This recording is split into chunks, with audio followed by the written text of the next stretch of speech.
Good evening, and welcome to the last of our Advent reflections for 2020. Like last week, our theme is joy. Although admittedly, there is little suggestion of joy in the title of the poem I have chosen, Into the Darkest Hour. The poem was written by the American Madeleine L'Engle, who is better known as a novelist. For more than 30 years, she was librarian at the Cathedral Church of St. John the Divine in New York. This poem first appeared in Winter Song, a collection of readings for Christmas, published in 1996. Into the Darkest Hour. It was a time like this, war and tumult of war, a horror in the air. Hungry yawned the abyss. And yet there came the star and the child, most wonderfully there. It was a time like this, of fear and lust for power, license and greed and blight. And yet the Prince of Bliss came into the darkest hour, in quiet and silent light. And in a time like this, how celebrate his birth, when all things fall apart? Ah, wonderful it is, with no room on the earth, the stable is our heart.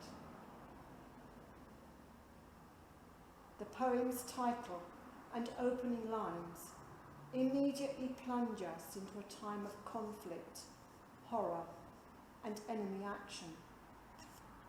It was a time like this. But what time is this? Is it perhaps the Second World War, when Churchill supposedly spoke of Britain's darkest hour?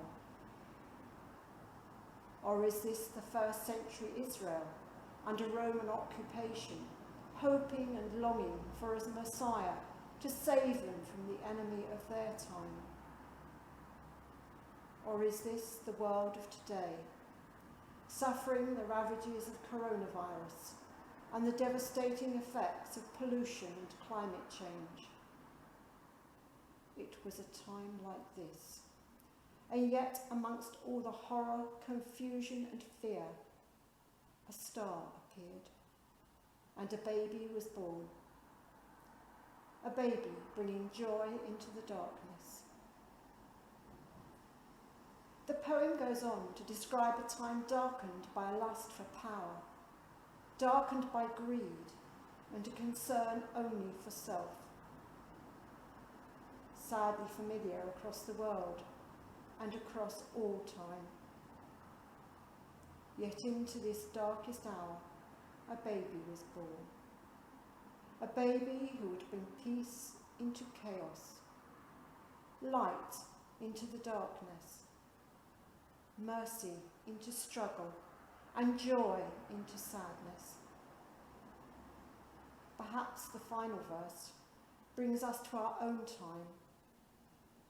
How to celebrate the joy of his birth when all things fall apart. How to celebrate in a world of unprecedented grief, fear and despair. How to find joy in these difficult and challenging times.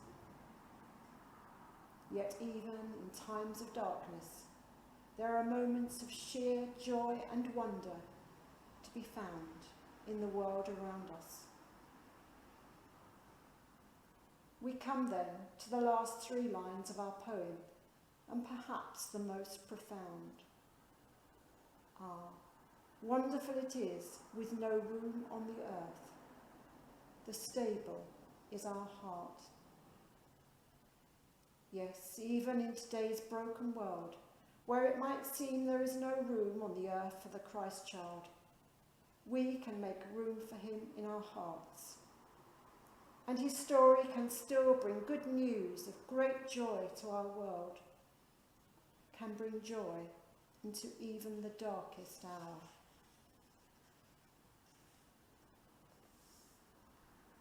Psalm 98 celebrates the coming reign of God as an event of great joy. In his 1719 book of poems based on the Psalms, Isaac Watts interpreted this psalm as a celebration of Jesus' role as king of both his church and the whole world.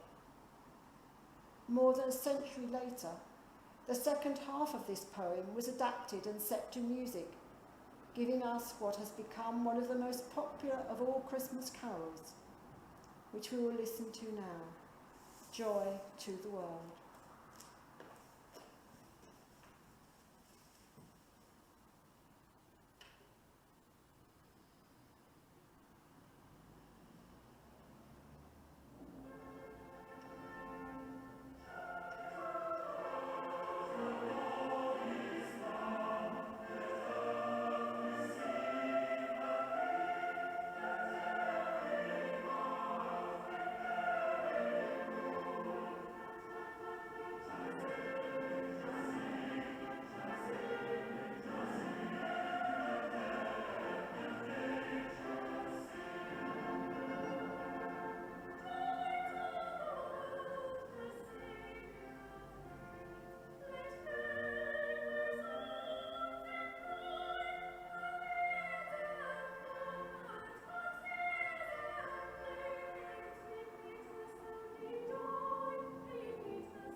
The reading from Compline is from 1 Peter chapter 1, verses 6 to 9.